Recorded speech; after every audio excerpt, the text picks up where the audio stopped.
Yo, what's up? Welcome to KindaFunny Games Daily for Tuesday, February 14th, 2023, Valentine's Day. I'm one of your hosts, Blessing, Adelia Jr., and I'm joined by GameSpot's Tamoor Hussain. Blessing, I have a question for you. What's up, Tam?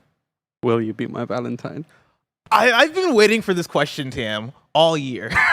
all month and a half of 2023, I've been waiting for somebody to ask. And of course, I will be your Valentine, Tam. That we touch hands. We're holding hands. We're holding hands, everybody. Oh my god! I thought I was gonna make it through this Valentine's Day without a Valentine. No, I'm so honored. I'm snapping at you up. So You're honored mine now. Oh man, Tam, how's it going? How's your morning? It's good. You know, I came in here. I was the first one in the studio in the spare bedroom. Oh yeah. How'd you get in? I got in by calling Kevin, and Kevin was like, "I can open that shit remotely for you." So he remotely opened it, and I came in. I tried to get here before you, but the buses were not working in my favor today. I rolled up. I absolutely wrecked that back toilet. Hell yeah. And then I sat down and hung out for a bit until Raj walked in, and I was like, what was it like being in the studio by yourself? Was it like an empty, weird feeling, or did it feel like home to you? It kind of, it felt like home because of the amount of time I spent here at the launch. And then also there was that one time where we came in and saw it before it had, like, it was open in a public way.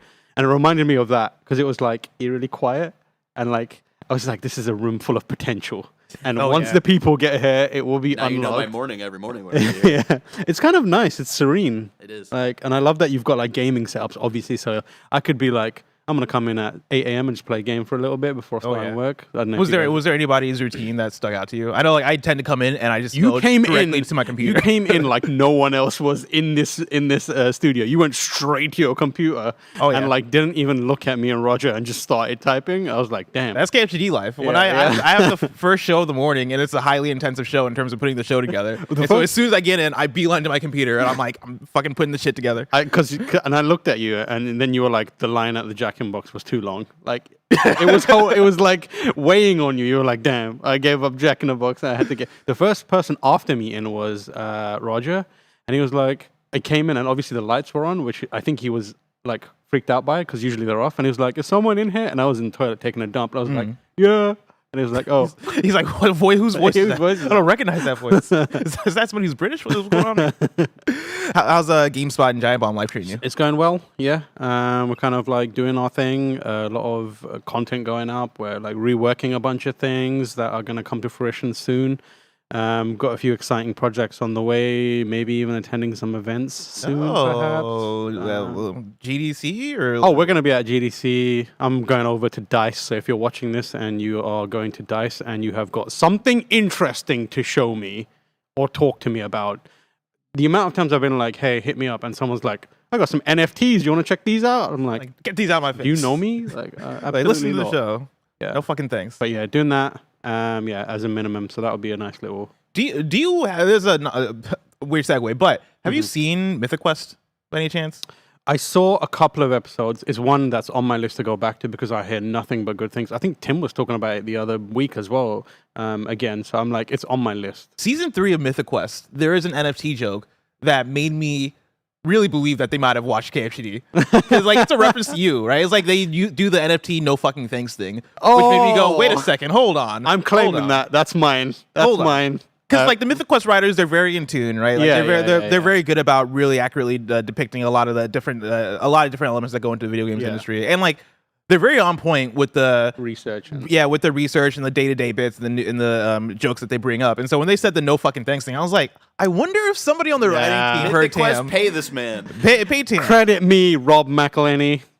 Get on with it. It is Rob McElhenney. Yeah. He makes all that money from It's Always Sunny. Yeah. He can afford it. Yeah. Sort me out. How's review season going for you? Are you as tired as I am? Oh man, I am tired. I'm tired and motion sick. Yeah. Let's just say that. I feel that. Tam, before we get into the show proper, I want to bring in a question from Nathan Choquette, who wrote into kindafunny.com/KFGD, just like you can, and says this. Just heard some crazy news Monday night that I think needs clarification first thing during the show, the show's beginning banter. Tam, good to see you again, and hope you're feeling better than last week. I'll pause there. What happened last week? I don't know. He knows something about my life that I don't. Was I? I think I took some time off last week from streaming. It could be that. I mean, like, I always feel bad, so fair enough. It could be many things. Fair enough. Nathan continues, but what's up with your top 3 animal list being crows, raccoons, and then cats? You have the entire animal kingdom to pick from, so why those 3 specifically? And Blessing, you're looking great as always. Thank you. What are your top 3 animals on the planet? So crows, raccoons, and then cats. Those are your top 3 animals? Yeah. What was that a reference to? I assume you talked about this on a stream or something? I think I did a tier list for animals at one point, and as animals that I want most as pets. I think I might have talked about this on GameSpot After Dark, the podcast, which I wasn't on for last week, which might be why they was like, I hope you're feeling better.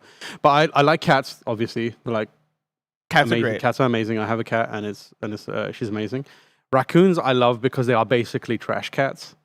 Like they're known as trash pandas. They've got the same like raccoon eyes that I have, like the darkened circles. So you kind of relate. I relate to them physically, and I'm also eating trash most of the time. I also like animals that make mischief. But are also like adorable and cuddly, and raccoons are at the top of that list. Crows are also at the top of that list because crows have a long-term memory, and they are smart. Did you know that? No, I did not know that. If you fuck with a crow, they will find you. It remembers you. The John Wick of animals. It remembers you and will find you and will. There was like, I think there's a story about this person who was like fucking with a specific crow, and then that person died, and then the crow shat on its grave. That's crazy. That's like the elephant story that happened. The dopest shit. Like that is amazing. That's wild. So then I assume you're a Sly Cooper person. Yeah, I like Thievius Raccoonus. Yeah, I like Sly Cooper. I mean, those games were mid as hell, but like I like the character. Hell yeah. Yeah. Yeah, I guess like I feel like my top 3 animals list isn't that interesting. I feel like it's pretty basic because I go with dogs. I think man's best friend. They're lovely. I like dogs, but they are too unconditional. And that's where my second favorite comes in, cats. Yeah. Right? Like, I feel like there's a balance that you get between dogs and cats. Yeah. Dogs give you the unconditional love. They're very loving. They'll, as soon as you open the door, they'll go after you, want to play with you, do all that stuff. Doesn't matter who you are. You can be a complete stranger. They're like, yo, I will give everything for you, right? Those not are all dogs. Dogs are like that. Not all dogs, but like a lot of them are. And one of the dogs that I had as a kid, right? He was like that. I absolutely love that dog. But also, I was gonna say Lulu is very much like a cat. Like you got to earn her love. Lulu scares me. Yeah. Good. But then you also have protective dogs. You have guard dogs, right? Like dogs are so. Dogs will do anything for you. I think that's why I love dogs. Yeah. Cats, you gotta earn their love. You really. And cats for me have become a recent love where I've never owned a cat. Yeah. But friends that I've had since moving to SF, right? I've had friend groups that all happen to have cats, right? My friends Belinda and Yusuf have 2 cats. Good cats. Imran Reb have cats, right? Like another good pair of cats. Great pairs of cats, and these cats, they respect me for the fact that I respect them. Yes. Right. I go over to their house. I'm like, hey, I will only pet you if you want to be pet. If you come up to me and like, you do the thing where you kind of rub against my leg or whatever, then I might lean down. But half the time they're like, nah, not right now. No, don't do it. Peace out. The tricky part is when you get cats that will show you their belly, like scratch me, and then when you scratch them, they're like, this was a mistake. Yeah, you have made it. They're like, you're a bad scratcher. They're like Yu-Gi-Oh! They're like, you activated my trap card. Now you're done. Yep. So you're like, oh god. Yep. And again, that's why I respect cats. Yeah, they're honest. They are. They keep to themselves, right? And they got self-respect. Unlike the other thing is like the classic one, the internet classic is you can train a dog to snitch on you. You can never train a cat to snitch on you. Police use dogs to snitch. That's fire. And also set up people. Like they train dogs to act like there's drugs in a car when there isn't. That's fire. You can train a dog to do that. You try and do it with a cat. Cat is not having it. It's like, no, I ain't never snitching on anyone. I'm minding my own business.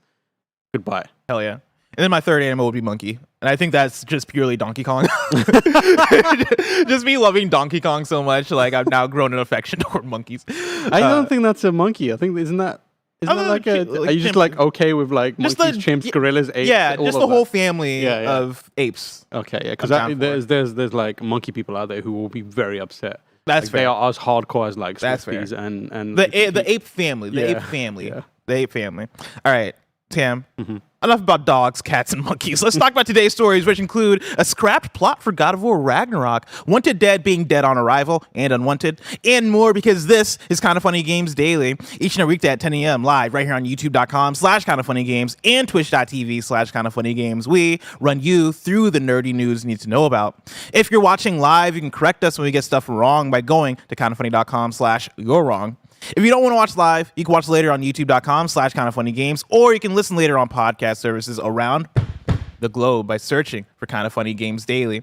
Remember, you can use Epic Creator Code KindaFunny on all Epic Store and Epic in-game purchases like Rocket League and Fortnite to help support the channel. To be a part of the show, at kindafunny.com/KFGD to write in with your questions, squad ups, and more. And remember, patreon.com/KindaFunny will get you the show ad-free, plus a bevy of bonus content. Housekeeping for you. You smell that? It is review season. Keep your eyes peeled to podcast feeds since episodes of P.S. I Love You, Gamescast, and Xcast can post at any time. So look out. Thank you to our Patreon producer, Delaney Twining. Today we're brought to you by Shady Rays and Honey, but we'll tell you about that later. For now, let's begin with what is, and forever will be, the Roper Report. It's time for some news. We have 5 stories today. A baker's dozen. Starting with our number 1, we got a Wanted Dead review roundup for you. I'm going to pause there and say our headline for the show, I think, is going to be the God of War Ragnarok alternate ending, original ending thing. I'm saving that for the last news story because that does involve God of War spoilers. And so if you're here for God of War, wait for the last news story. And also, yeah, if you don't want God of War Ragnarok spoilers, don't worry. It's going to be the last news story, so you'll get it there. For now, let's talk about Wanted Dead. Tim, are you familiar with, or do you have any interest in Wanted Dead? I don't even know what this game is. I literally Googled it, and I was like, oh, I know this game. This is one that has been low-key that I've been seeing peek in here and there throughout the last year. And then a couple of weeks ago, somebody wrote in about it and was like, hey, this seems like a y'all type game. And we watched the trailer. I think me, Barrett, and Tim are all like, oh, this looks really interesting. Let's see how this pans out. The description on Steam reads like this: Wanted Dead is a new hybrid slasher/shooter from the makers of Ninja Gaiden and Dead or Alive. The game follows a week in life of the Zombie Unit, an elite Hong Kong police squad on a mission to uncover a major corporate conspiracy. You hear that description, you look at the gameplay, and you're like, that seems interesting, right? You also look at the gameplay and think, this looks like a PS3 game. But maybe in a good way, maybe it's one of those games that really pays homage. Right now, though, on Metacritic, it is sitting at a 57. On OpenCritic, at a 61. Mitchell Saltzman at IGN, who is a man who I actually adore, right? Mitchell Saltzman, I love his reviews. I love his work. I play fighting games with him all the time. He whips my ass. That man knows what he's talking about. He gave it a 4 out of 10 and says this: as someone who considers themselves an action game buff, Wanted Dead let me down on just about every front. Its combat may be fun for a few hours, but eventually I realized that it was just a pool of shallow water to splash around. The fights never evolved in any interesting or meaningful way. The meaningful enemy variety never challenged me to change up my tactics. The minimal enemy variety never challenged me to change up my tactics. And worst of all, I always felt weak, even when I fully maxed out the skill tree. Add on bland visuals, a distinct lack of personality and charm, and frequent crashes, and it all amounts to one of the first big disappointments of 2023. Molly Taylor at PC Gamer gave it a 60 out of 100 and says this: Wanted Dead is an intentionally messy throwback, one that some people are going to adore while others lament. All the AA jank of a PlayStation 3 action game wrapped up in a janky 2023 modern gaming bow. And then Edwin Evans Thirlwell at Eurogamer gave it an unscored review and says this: all the confusing yet irresistible energy of early noughties AA gaming, marred by awful writing and a core gimmick that doesn't ignite. Damn, those reviews do anything for you? Nah, damn. Goddamn. It's such a shame because it's one of those games clearly that sounds great on paper, and then you hope it's going to be good, and it just doesn't work out. And like, I look at this and I'm like, they were trying to make an Devil May Cry Ninja Gaiden style action game, but kind of Gears of Warify it a bit, like modern third person shooter it a bit, which is an interesting concept because if I think about it, I'm like, yeah, what if you like made a Devil May Cry style game or a game that worked like Devil May Cry, but like put the camera lower, worked guns in so that it's a little more, impactful as opposed to like used for joggles and that kind of stuff. That could be quite cool. And sadly, this ain't it.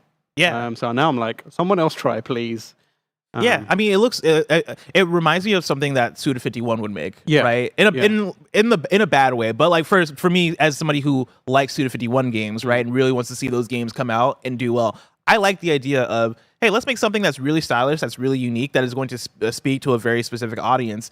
But when you do that, there are often times where shit just doesn't come together. If you're a studio that might not have the resources, or maybe design just ends up messy at the end of the day. Like a lot of ideas get thrown at a wall, and not everything sticks. When you're catering to a niche, you have to expect that niche to be incredibly critical of the thing that you're giving them, because they are by their very nature the most kind of like well versed in the thing that you are trying to make. So you got to come correct if you're going to do that kind of thing. And it doesn't seem like they nailed it with this one, and rightly so. They're getting kind of torn to shreds by the people who know and love this genre. So it's like unlucky. I want to bring in this write-up from Chris Plant, who is another writer who I've loved to follow for a while. He had a write-up over on Polygon titled "The Most Batshit Video Game of 2023 is Already Here," and he goes into very fun detail about his time playing through Wanted Dead. I'm not going to read the full thing because the article is longer, but I just want to read a bit of it because I really like the article. In late December, the creators of Wanted Dead published a 90-second trailer on YouTube. It is, without hyperbole, a masterpiece of video game maximalism. As if they were stuffing every Christmas gift into a single stocking, the developers made the most of the diminutive runtime, splicing together anime cutscenes, a live-action cooking show, rhythm-based ramen slurping, a retro-inspired arcade shooter, karaoke, a crane game, and a flurry of cutaways to what looks like a John Wick-inspired third-person action game that blends sword fighting with gun fu. Every trailer sells a pitch, and in best I can tell, the pitch here is, what if you played every video game all at once? Well, I've now played roughly half of Wanted Dead, and I am happy and horrified to say it's exactly what the trailer promised. Wanted Dead is the debut game from the developer Solio and publisher 110 Industries, a pair that includes developers who cut their teeth on the Dead or Alive and Ninja Gaiden series. You play the role of Hannah Stone, a battle-ready killer with a knack for filleting humans with the grace and efficiency of a master sushi chef. Stone's penchant for delimbing human beings is curious for one reason. Stone is a lieutenant for the Hong Kong police force's riot response. So why is it that she and her crew, dubbed the Zombie Unit, exclusively carry extremely lethal weapons? The story of Stone and her squad opens up with a subdued Tarantino-style diner scene. The game shares Tarantino's obsession with pop culture history, particularly film history. Like in Reservoir Dogs, the group chats, the longer the scene lingers, the more time I have to notice how off everything feels. Why do all these Hong Kong officers have European accents? Why does Stone's performance feel like it's been lifted entirely from an entirely different game, or maybe a Neil Breen movie? What's up with the extended Hideo Kojima-style montage suggesting some global corporate conspiracy, and why isn't the squad talking about that? And then Chris Breen goes on even more about his experience, but I'm going to file that under the required rating. If this seems interesting to you, if this game seems fascinating to you, read the rest of Chris Plant's write-up because it's really fun. I just think it's really interesting and like probably exciting to see something this weird exist, even if it's bad. Yeah, I feel like this is a game that I'll play when it's like $10. Yeah. Or like $5. And I've got a little bit of time to do it on one stream and one stream only. Barry, I know we were talking about this one a little bit earlier, and there was some interest there. Have the bad review scores motivated you to not play it, or do you think you still want to give this one a shot? Yeah, I remember talking to you last week because I vaguely remember us seeing a trailer for the first time a few months ago. You, me, and Tim, and we're like, "Oh, this could be interesting." And then I was looking at what games are coming out soon. And I was like, "Oh, that comes out in like 6 days." Yeah. Or what's going on there? And now seeing this, I'm good. That's fair. Right now with my schedule and how busy it is, it's like I gotta make sure I'm making time for games that I know that are going to be worth my time. And right now it seems like Wanted Dead will not be.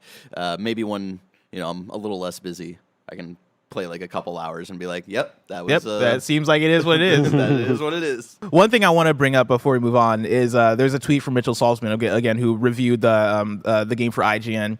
He tweeted out a video of some of his gameplay that he wasn't able to include in the review because the clip is too long. But his tweet reads like this. And Bear, if you're able to pull up the video, it's a really hilarious video.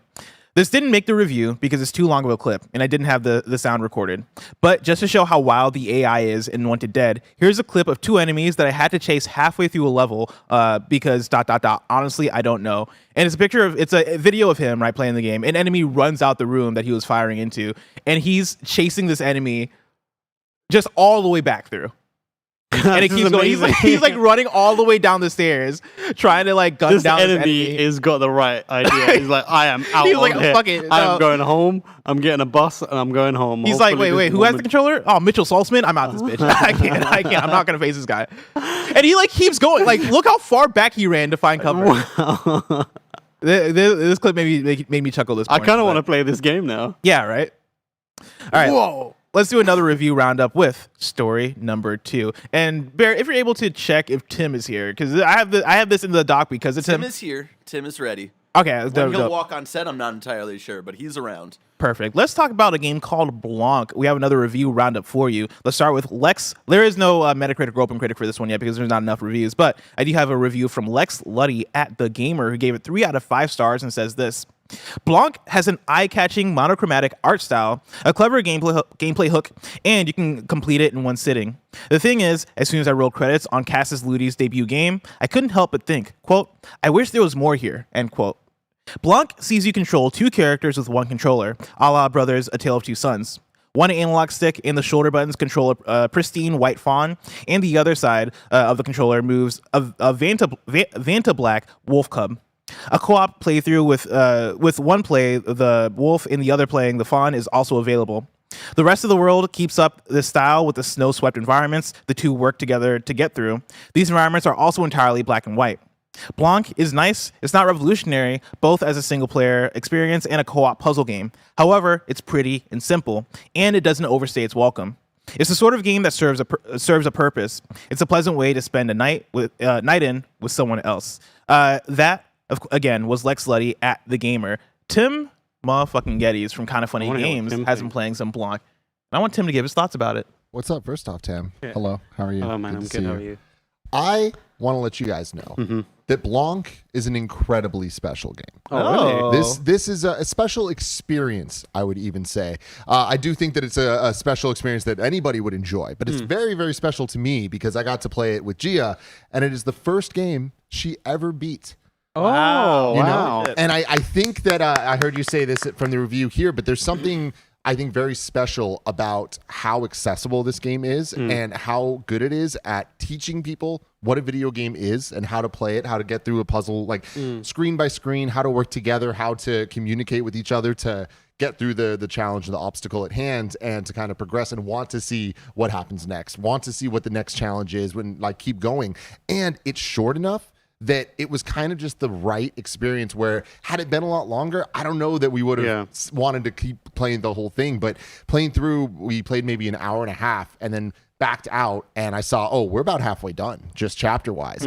And both of us were like, oh, that's awesome. And she was like, I want to keep going. Like she wanted to immediately keep going. And I think that's so special because you look at this game and it's beautiful. Like it is such a piece of art. And the best thing I can say about it is the closest I've ever felt to playing a Pixar short as a video game. And I feel like it is as like poignant of an experience as some of the best Pixar shorts. I feel like it is so special because there's no text, there's no dialogue. It is all just what you see, the white, the black, and these 2 adorable little creatures dealing with the situation they're put in. It is the most wholesome game I have ever played, beginning to end. And I really, really love the focus on empathy and working together and using each other's strengths and weaknesses to get through the different challenges. It hit me in a really special way where it's like, I'm not saying like, oh my God, it made me cry and all that. It's not that type of emotion. It was just like this is a very special game, and I recommend people check it out. Blanc, B-L-A-N-C. What'd you play it on? I played it on the Switch. I will say, it's like if I were to give it a score on the KindaFunny review scale, I'd give it a 3 out of 5. I do think it's closer to okay than great or amazing as a video game. Yeah. Technically, there was some little issues here and there, like there'd be some stuttering, and like sometimes the controls didn't feel exactly as I wanted them to or whatever. But like Gia didn't notice that. You know what I mean? And like she was just like super into the experience, and very small team. This is their first game. This is the type of game I want to support, not because it's the best thing ever, but because it's something really special. And they worked really hard and it really poured their heart into it, and you can see it. What was the pitch to get Gia in? Well, the pitch was they look like Moose and Toretto. And then I showed them to her. That makes sense. She was like, I want to play this. And we would play it. They were with us. And like the sound design of this game is so adorable. And you just hear the little sounds that the wolf cub makes or the fawn. And like our dogs were just like reacting to it. It was again, such a special experience that like I've been looking forward to this game from the first time I saw it. It's that type of game that you see in a showcase, and you're like, "What's that? What is that?" You know, was the fact that they look like Moose and Toretto the thing that got you in also? Because I remember weeks and weeks ago, you walking over to Greg's desk and be like, "Hey, are you able to reach out for this game and get me codes?" And you seem like you were like for a game that I don't think I had heard of by that time, right? Like there was an excitement I saw from you where I was like, "Oh, what is this?" Yeah, it was in a couple of the Nintendo Switch. In the directs, I don't remember which one like it the was. indie showcases, probably. But we've seen this a couple times over the last year. I think actually it was in the Wholesome Games direct or whatever that was. I think it's shown up in a few places. Yeah, which makes a lot of sense for what this game is. I've been wanting it for a long time. Like I remember the first time I saw it, I was like, I want it. But a couple weeks ago, I just thought of it. I was like, I haven't thought about the game in a while. When's it coming out? And I was like, oh my God, it's coming out like next week. That's why I talked to Greg about it. But yeah, it's really good. It's a really fun time. And again, I think the entire experience, I played it with somebody who has never played games. So it was like a challenge to get over the like looking down at the controller, figuring out the very simple buttons, but she needed that. So it took us, I'd say, all in maybe 2 hours and 45 minutes. That's ideal. That's perfect. So, and you can also play by yourself where one half of the controller controls one and one half controls the other. I don't know that it necessarily would be that great of an experience, but if there's somebody out there that you think might be interested in a cute little experience or like is interested in games but hasn't actually like dived into it, I think this is like one of the best entry points for that type of experience that I've ever seen. So Valentine's Day game. It's a perfect Valentine's Day and game. it's out today. Perfect Valentine's Day game. There you go. Oh, I hate this.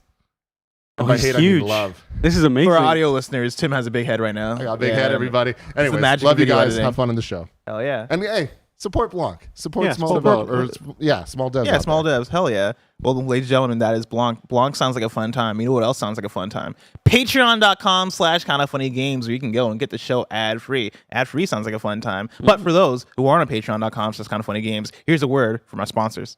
Shout out to Shady Rays for sponsoring this episode. Look how cool I look. You too can look this cool. Our friends at Shady Rays have you covered from the sun to the slopes with premium polarized shades, customizable snow goggles, and so much more. Shady Rays offers the most insane protection in all of eyewear. Every pair of sunglasses is backed by lost and broken replacements. If you lose or break your pair, even on day one, they told us they will send you a brand new pair, no questions asked. They'll also provide 10 meals to fight hunger in America with every order and have donated over 20 million meals to date. That's fantastic. There's no risk when you shop with Shady Rays. Their team always has your back. Exclusively for y'all listeners and watchers right now, Shady Rays is giving out their best deal of the new year. You can go to shadyrays.com and use code KindaFunny for 50% off 2+ pairs of polarized sunglasses. Try for yourself. These are 5-star rated by over 200,000 people. Again, that's shadyrays.com. Use the code KindaFunny. Shout out to Honey for sponsoring this episode. Honey is the easy way to save when shopping on your iPhone or computer, and thanks to Honey, manually searching for coupon codes is a thing of the past. And we all know there's nothing better than the feeling of saving money. Honey is the free shopping tool that scours the internet for promo codes and applies the best one it finds to your cart. When you check out, the Honey button appears, and all you have to do is click Apply Coupons. You wait a few seconds, you see the fun little dancing guy. Honey searches for coupons, and it finds you the best ones. And then you just watch the prices drop. We here at Kinda Funny have been using Honey for years, and it's helped us save thousands on tech, costumes, food, you name it. Honestly, I just love how easy it is to just set and forget and save. That's the best part. Honey doesn't just work on desktops, it works on your phone too. You just activate it on Safari on your phone, you save on the go. If you don't already have Honey, you could be straight up missing out. You can get PayPal Honey for free at joinhoney.com/kindafunny. That's joinhoney.com/kindafunny. And we're back. And Tam, it's time to talk about one of my favorite things. Apex Legends was story number 3. Apex Legends devs want it to last 20 years like Counter-Strike. This is Ryan Dinsdale at IGN. Respawn Entertainment has high hopes for the future of Apex Legends, saying it hopes the game will last as long as classic PC shooter Counter-Strike. In an interview with GameSpot, Apex Legends design director Evan Nikolic said the game could one day be relinquished by Respawn, but kept going by fans out of pure love for it. Quote, there could be a point, and I don't know when the inflection point will be, where the game is just pushed off, and then the players are playing it because the hobby is so enjoyable, and there's such a colored and deep history to Apex that people just keep playing it, said Nikolic. Quote, I often talk about how one day I want to have somebody teach their kid to play Apex. I played Counter-Strike in college, and that was 20 years ago. And now people are teaching their kids to play Counter-Strike, teaching their kids to play their first MOBA when they played the original Dota mod on Warcraft 3. That's the vision. That's what we want. That's what we want to get to. It's the hobby you want to pass down to your children. End quote. As a long-time Counter-Strike player, for like obsessive, I beg you, please don't teach your kids how to play Counter-Strike, because that process is hell of a time. It's not going to be easy. I feel like that's Valorant nowadays. Valorant, right? Valorant is the new new Counter-Strike, quote unquote new but hotness. also like that is also very difficult to learn. don't put kids on Valorant, Yeah. please. It's a rough time. Save them. Don't have before their brains are properly like locked in place. Don't expose them to Counter-Strike and Valorant communities. That's a bad idea. But I respect that ambition from the Respawn.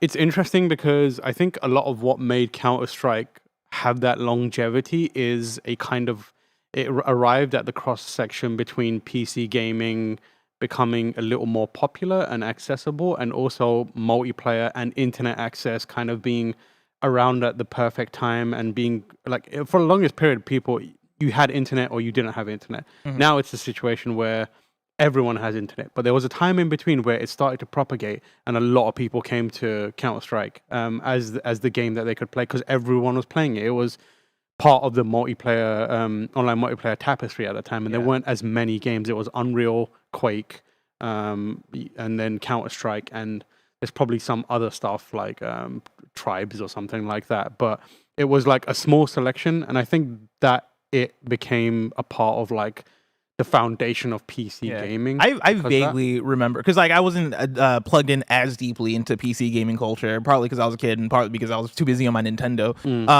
But I do remember discovering Unreal Tournament and being like, wait, this is a shooter I can play with people online. And I never got to play with people online. I always played with bots for Unreal Tournament, because there was a PC in our house that just happened to have it on there. But for me, that was a magical thing, right? And the idea of playing with your friends it felt like an actual feature, right? It felt like the next step of everything, which it was. I mean, like, that is a big reason why it had so much kind of like heat behind it and longevity, but that's not what kept it going. I think like what did keep it going is exactly what is Apex needs to aspire for, and it is like having that super solid foundational gameplay experience that is almost impossible to replicate elsewhere. I mean, it was a long time before someone did it well, and it just happened with Valorant.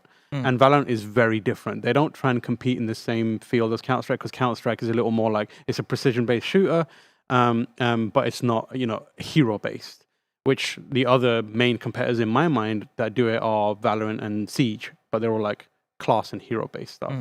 So I think like Apex is in a good spot where it's got a solid foundation that is its own. There's nothing quite like an Apex game, like multiplayer experience out there. People have tried, but Apex is the apex of the Apex gameplay.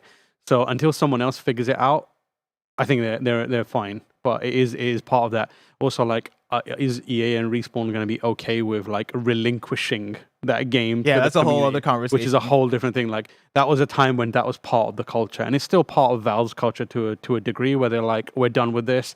It's yours now. Take it where you want to. We will just keep an eye on it and make sure that you're not doing anything illegal.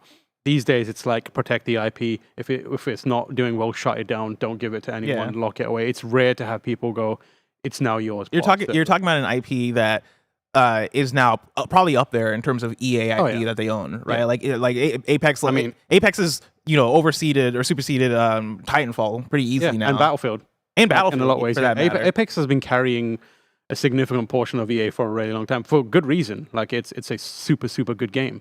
And that puts it in a way different place from something like Knockout City. Knockout City, they announced that they're going to stop support for that game. Probably like halfway through this year, I think they said, and they're allowing the community to still play that game on PC and play peer to peer. I don't know. I don't see the EA of today being like, benevolently being like, I don't see hey, any. To be fair, I don't see any AAA publisher doing that. Not at all. Like, Sony is not going to do that, and neither is Nintendo for pretty much anything, especially not Nintendo. But things would have to change in a big way. But then again, the power of Respawn within EA is quickly changing the dynamics of who does what. Like, Vince is like in charge of pretty much all their shooters now. So maybe we're at a point now where if he says, no, we're going to do this, everyone else kind of just has to fall in line, because don't screw the golden goose or don't mess up, the bag. Let them do what they want. If you want an Apex 2 or something like that, don't mess with what they got going. So who knows? Maybe they have enough power to dictate how the future of Apex rolls out. Yeah, I also feel pretty good right now about the longevity of Apex. Of course, it's impossible to predict what games are going to be around for 20 years. But when I look at Apex, this seems like a game that at the very least is going to be around for, I'll give it at least 5 years, right? Yeah. And I think a lot of that comes to, one, how popular it is, it being free to play, it being one of the top battle royales in the market, but also it having the flexibility to add in new modes and try different things. They added the Arenas mode a couple years ago, and I really loved the Arenas mode. But this last week, they announced that, hey, Arenas isn't getting the love that we need from it, and so we're sunsetting Arenas. But we're also adding in this new mode that's basically a team deathmatch mode. They're able to do that, right? Yeah. And one of the things they talked about when they were launching Arenas was the idea that this is going to sit alongside the Battle Royale mode. We're going to try and push this the same way that we push Battle Royale. If they're able to look at Apex and expand it in that way in successful ways, like let's say this team deathmatch mode that they're adding to the game, if they're able to push that and that gets a similar amount of love as the Battle Royale mode, and then they're able to go, all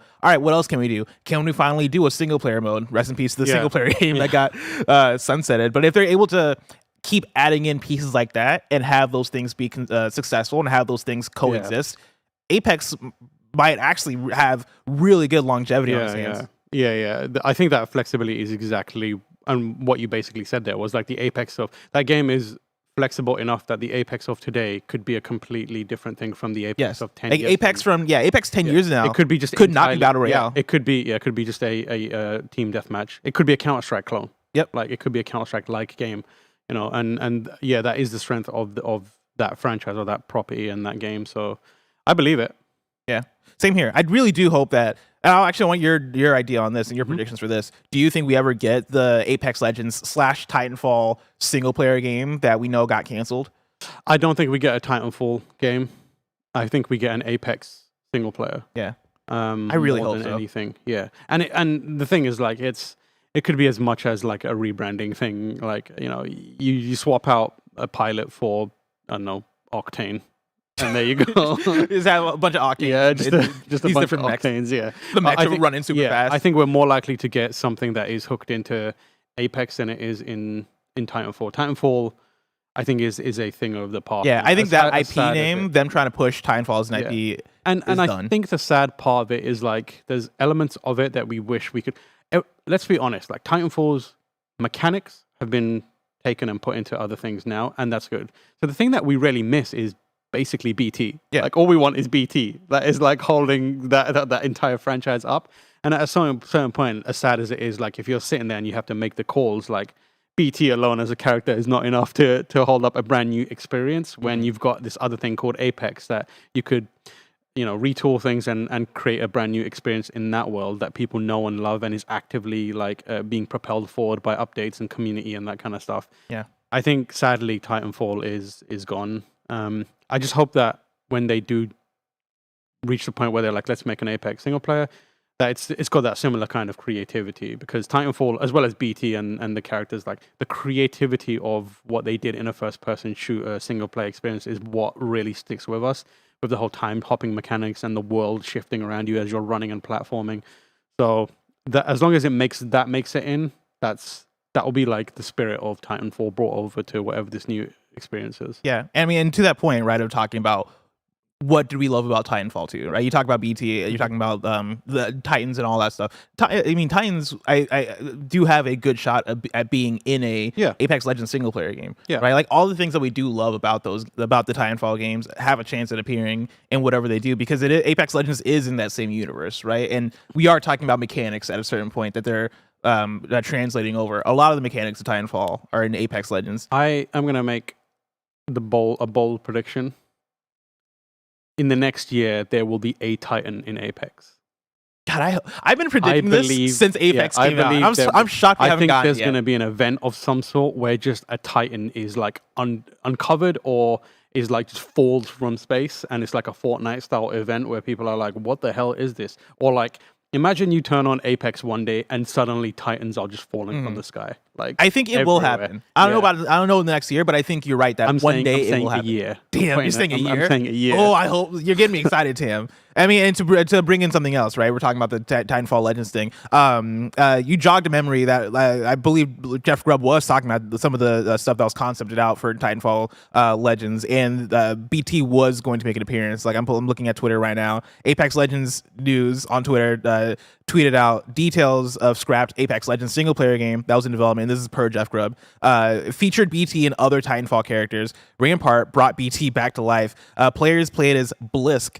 Legends would show up to give you powers. It's inspired by Doom Eternal with wall running. And then Jeff Grubb tweeted that and said, or quote tweeted that and said, cool detail that I left out. Titans in Titanfall Legends would be like classic cars, no longer in production, expensive to maintain, but super cool. And then he tweeted out, a game was also going to take inspiration from Hades. So you might start with a dash, but then you can unlock a dash that deflects enemy fire back at them. It was going to be so good. That sounds and amazing. Think about that. Sounds like one of the best games ever made. Imagine this. You're playing Titanfall Battle Royale, right? Mm-hmm. Feels very normal. Nothing's out of the ordinary. Okay, everyone's playing their matches. The circle is closing, etc., etc. And then it gets to the last two teams.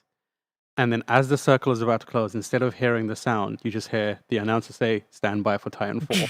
And then it just lands, and then you have to fight like that Titan instead.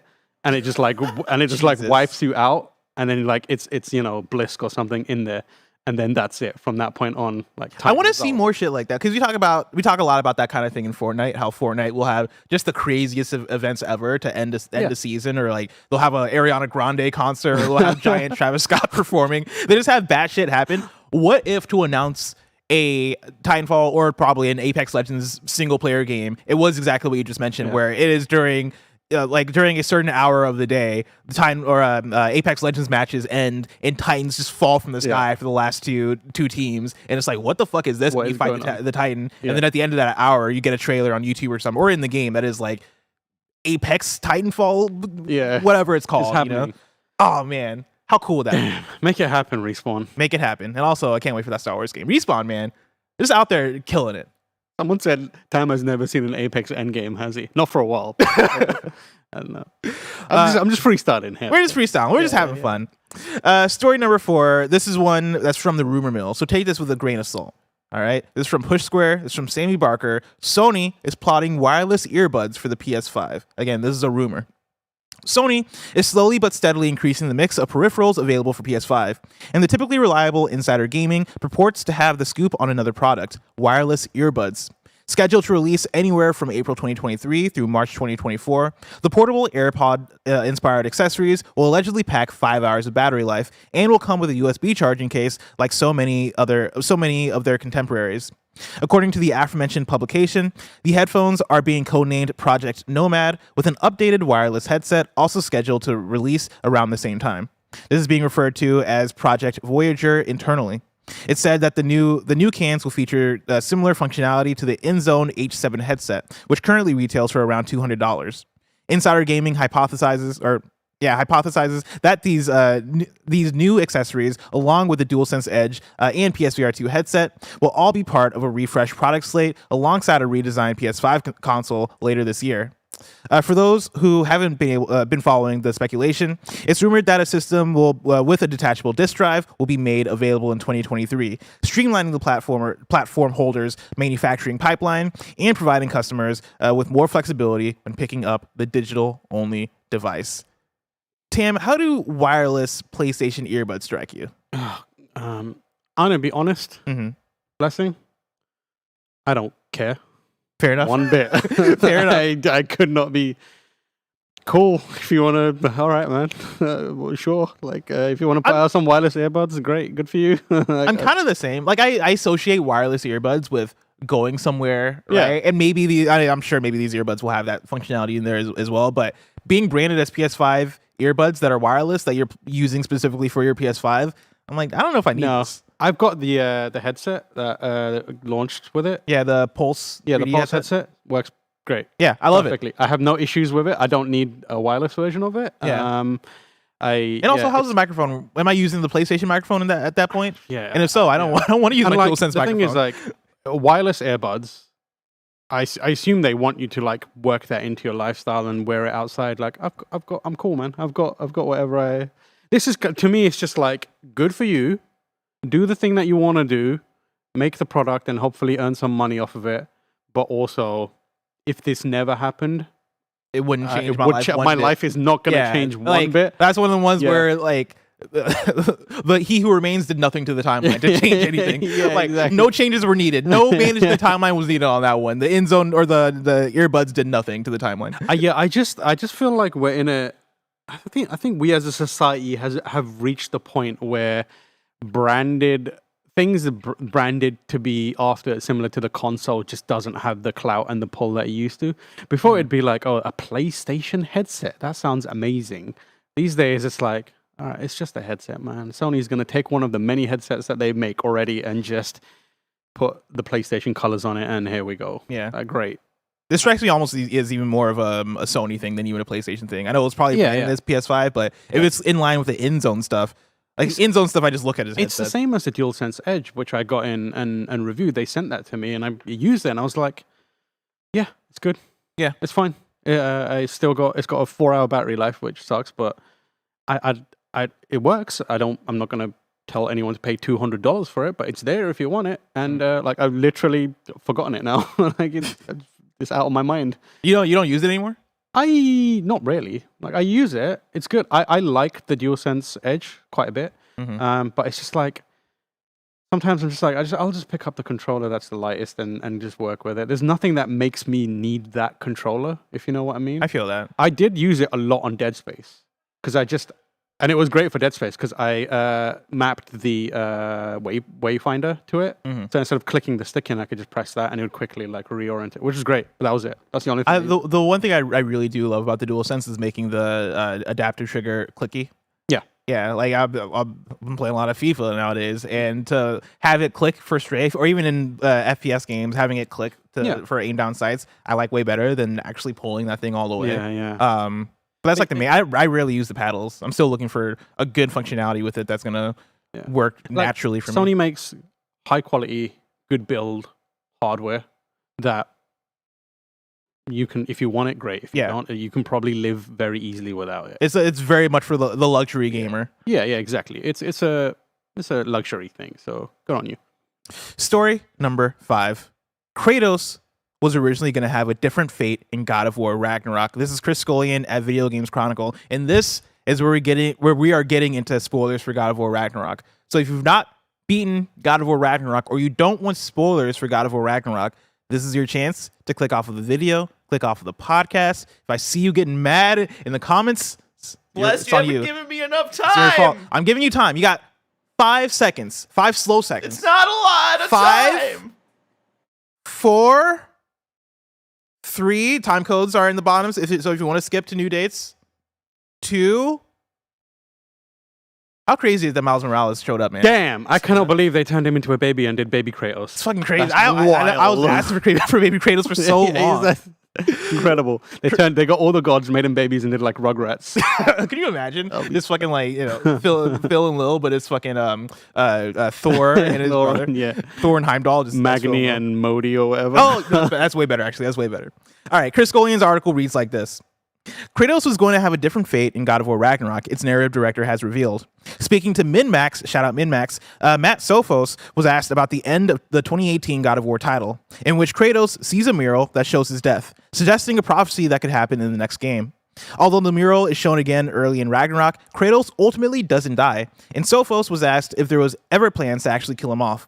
Quote, there was the earliest draft of an outline that we had come up with, that we took to director Eric Williams. Sophos replied that in his draft, quote, Kratos died in the Thor fight at the very beginning of the game, end quote. He continued, quote, and so he was going to die, and then it wasn't a permanent death. What was going to happen, and I don't care, we can tell this because it doesn't happen anymore, so this is all basically fan fiction at this point, he would get pulled out of hell, essentially by Atreus. Quote, but it's now been like 20 years have passed. It was going to be a big time jump type thing. So that was a version of it, end quote. Ultimately, Sophos explained Williams wasn't keen on going down that direction, a decision Sophos says was the right one. Quote, Eric was like, I don't want to do that. Kratos has died and come back from it too many times.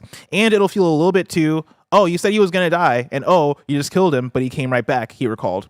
The hook, the emotion, wasn't really going to be there, and he was absolutely right. And so that's why it didn't last very long, end quote. Sophos also added that the game's current ending, in which Kratos is still very much alive by the end, helps create a message to players that their fates aren't sealed. It's funny because I feel like Greg Miller predicted this exact story. I don't know if Barrett remembers this, but when we were doing our God of War story? Yeah, the idea that there would be a big time jump and you would have an older Atreus, and I forget if he talked about the part where like Atreus would go and save Kratos from hell, but I would have assumed that was the case too. Like, Yeah, I mean, for how like- many times we've seen Kratos go to hell and come back. In I the think game. this is like absolutely the right call. So good on Yes. Eric Williams and team for being like, nah, we did that already, because they have definitely done that a couple of times. I think like the whole, and it's always like the idea of a character or going to rescue a character from. I think he does it for like Deimos as well for his brother at one point, and he ends up in hell in like the first game, I think it is. So it's just like it would feel rote, and it would feel very. I think there's a level of like disconnect from the heart of the story that would happen when Atreus goes to hell to bring back his god of a father. Where I feel like you kind of like, if there was a jump the shark moment for a video game about a Greek god in Norse mythology, fighting gods, that would probably be it for me. I feel like it loses the emotional heart of the story when you start doing wild shit like that. Yeah. So I'm glad they stuck with what they have now, which is a far more impactful ending where, after these many games of having his destiny defined, he has a moment now where it's like, oh, I could be anything or anyone I want, and so can my son. And I think that's way more powerful. It's understated compared to going to hell, but I feel like it makes way more sense. Yeah, and I like the ending being one of the things being that fates aren't sealed, right? Like we're determining our own story, we're determining our own fate. I think that's a way more powerful and a way more interesting way to go about it, as opposed to all of our predictions coming true about, oh man, Kratos is gonna die. When is it? And waiting the whole game for Kratos to die, and like getting to the end is like, oh, Kratos dies, cool. Like this is what we expected to happen. I like the fact that the whole game is about, hey, like this thing was determined, but we're gonna go left. Wherever you think we're gonna go right, we're gonna go left, right? And finding their own story to tell here. I think this was for sure the better way to do it. Yeah. The way they actually did it. And it also kind of sets up a more interesting future for the franchise. Like, it is both possible Kratos can come back and entirely not possible now. Like, they might just not ever go back to him. But you know that he's out there somewhere. Yeah. Just doing stuff.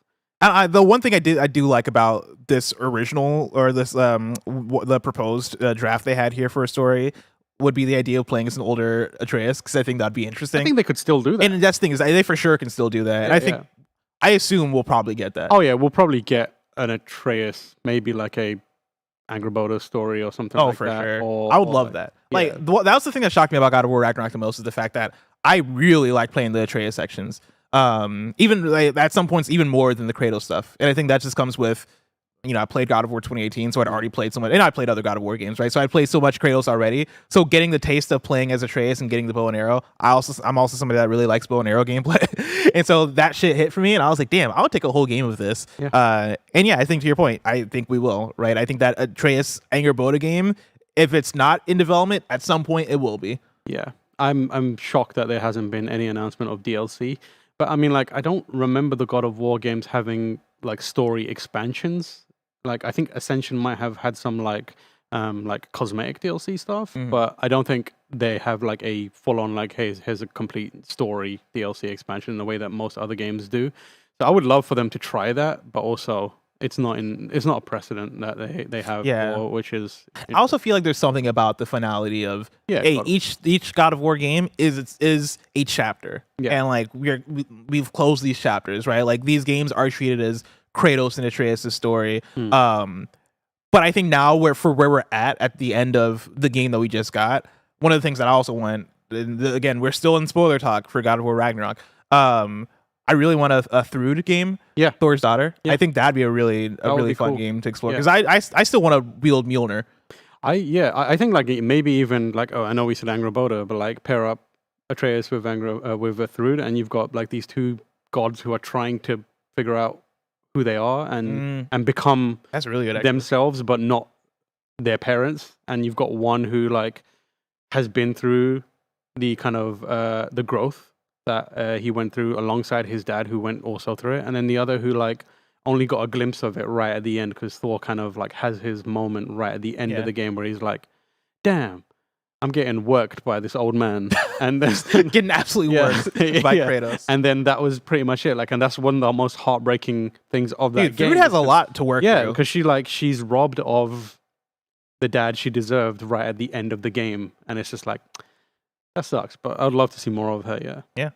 Well, Tam, I can't wait to see the next Sony Santa Monica game. I can't wait to see what that announcement is. But the announcement of what's next for God of War is just so far away. If I went and it was coming out to mom and grab shops today, where would I look? The official list of upcoming software across each and every platform, as listed by the Kind of Funny Games Daily hosts each and every weekday. Yeah. It's been so long since I was on a Kind of Funny Games Daily that I forgot I had to do that. And if I hadn't already had it in front of me, if I had Just deer in scrolled down, headlights. you would have turned to me and I would have been like, Like, I got nothing. What? I don't know what What you're talking about. are you saying to me right now? Out today, we got Blanc for Switch and PC, Journey to the Savage Planet for PS5 and Xbox Series X, Souls of Chronos for PS5, Switch, and PC, Tomb Raider Reloaded for iOS and Android, Wanted Dead for PS5, Xbox Series X, PS4, and Xbox One, and PC, Labyrinth of Galleria for the Moon Society for PC, PS4, PS5, and Switch, 10 dates for everything, Love Burb for PC, Overwatch 2's Loverwatch browser game where you can either date Genji or Mercy is available today until February 28th. And then a God of War Ragnarok trial is now available on PlayStation Plus Premium. and just so we're clear, the God of War spoilers aren't over yet. We're not going to close that door.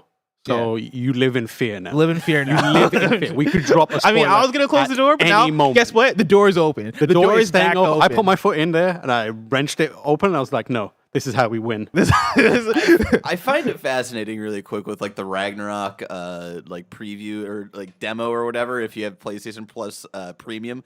Like who's signing up for Premium that hasn't already Yes, played that's a God of good War point, yeah. Ragnarok, man? Like what the People that want to fuck? play Toy Story 2, Barrett. they're I'm they're just out saying, there. Those demos should be at the bottom tier. Like let people like have it be a smaller barrier of entry. I'll even It's go as far such as a say weird those decision. demos should be free. I feel like those demos should Yeah, be free. they should Let be. me try out the game that I want to buy a little bit. New dates for you. Rhythm Storm Alpha Demo will be available on Steam on February 21st. And then Ted Lasso Season 3 returns March 15th. Hell yeah, love that game. Yeah. It's not a game, but I love Ted Lasso, and you should too. Go watch Ted Lasso, Apple TV It is Plus. great. It's not an ad. I just really like that show. It is good. Deal of the day for you. Knights and Bikes is $9.99 on the US PSN. That's one of the ones where I went to Wario64's profile and I picked the first one. Just shout out Wario64. Go follow Wario64. Now it's time for kindafunny.com/you're wrong, where you write in, let us know what we got wrong as we got it wrong so we can correct it for those watching later on YouTube and listening later on podcast services around the globe. There's quite a bit from yesterday. Let me tell you, them Tim and Imran folks, they don't know what they're doing on this show. Well, Getting by everything. the time that they got to you're wrong, they only had like one right in or something. So then people came in late. Bob's and Nano apparently just don't know how time works. And the time difference. The show you know? ends at 11 sometimes. The time difference, man. It's wild. Kebabs writes in and says primates refers to both monkeys and apes. Thank you for that, Shout Kebabs. out to Bubs. I was trying to think of the word for primates in my mind. I couldn't think of it, and I figured apes gets the point across. Those characters from Planet of the Apes. That's what you should call them. Exactly. I love the characters. Planet from of the the Primates. Those monkeys. Apes. I mean, somebody's writing about TM said he was feeling slightly under the weather on Friday on Game Mess mornings. Oh yeah, I was. That's because I'd been up very late doing work.